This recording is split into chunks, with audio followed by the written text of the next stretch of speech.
perasan tak kenapa ia susah sangat nak set untuk task bila nota kita macam ni? Macam bila korang kat kedai runcit, mana tak geramnya kalau orang tulis macam ni? I mean, what is this, right? But kalau kita tulis dalam bentuk bullet points, akan lebih senang nak baca. Jadi samalah macam korang perlukan senarai untuk mengatur barang-barang belian atau topik yang korang nak study. Laman web juga perlukan senarai untuk mengatur kandungannya. Dan inilah topik yang seterusnya tentang HTML list. Okay, so what do I mean by list atau senarai ni? Well, senang je. Macam senarai bullet points yang kita ada kat sini dan juga senarai berangka 1, 2, 3 yang teratur ni. Faham? So, jom kita mulakan dengan senarai bernombor menggunakan elemen OL yang singkatan untuk ordered list. Okay, so jom kita test dulu dekat codepen.io and klik start coding.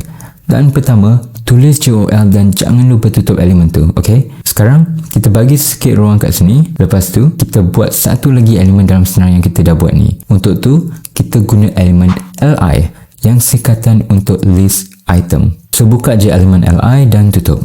So, jom. Tulis, I don't know, maybe cookie. And look at that, we have our first list. So, jom copy paste. Lepas tu, tambah yang kedua iaitu milk. Dan satu lagi mungkin roti canai kot. Up to you guys lah apa yang korang biasa beli masa shopping. Dan jangan lupa tentang indentation, okay? So guna key tab or backspace supaya semua kelihatan tersusun sebagai child element dalam senarai teratur ni. And child element tu maksudnya ia berada dalam parent element. Alright, so sekarang kita balik ke index.html yang kita buat dalam video lepas. So copy je dari codepen ni. Dan dalam index.html kita scroll bawah and letak sikit ruang dekat bawah what makes Malaysia special. Dan lepas tu paste je kat bahagian ni. Sekarang kita boleh refresh and there we go. Okay, so list ni dah tak berapa nak masuk akal macam cookie ni sebab this is a website tentang cuti di Malaysia. So jom letakkan yang pertama maybe Petronas Twin Tower dan yang kedua Mount Kinabalu dan mungkin yang ketiga Legoland. And kita boleh juga tambah satu lagi kat atas jadi elemen pertama kita. Jadi cuba letaklah let's say Cameron Highland dekat yang pertama ni. And see, sekarang ia jadi nombor 1 and ia jadi elemen pertama. So ini adalah salah satu jenis senarai. Tapi kita ada lagi satu jenis yang dipanggil bullet points. Macam contoh laman web ni yang bertulis Why Visit Malaysia. So I'm just gonna copy 3 daripada ni dan sekarang kita balik ke codepen tadi, delete semua ni dan sekarang kita guna elemen UL untuk unordered list dan masukkan elemen LI. And I'm gonna paste 3 points tadi dan masukkan elemen LI untuk setiap list ni, sama juga macam ordered list tadi. Dan siap, our unordered list. Alright, now macam tadi kita main copy paste je.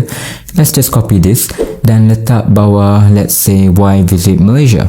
So save, refresh kejap and there we go. Bullet points kita dah siap.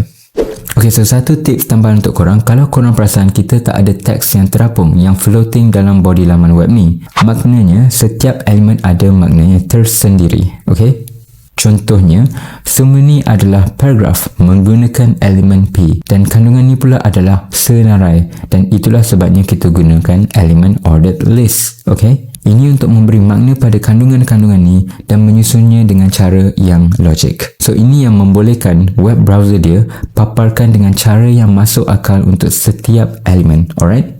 And there we go. We now learn cara nak buat list dalam HTML. And next episode, we're gonna finally talk about images.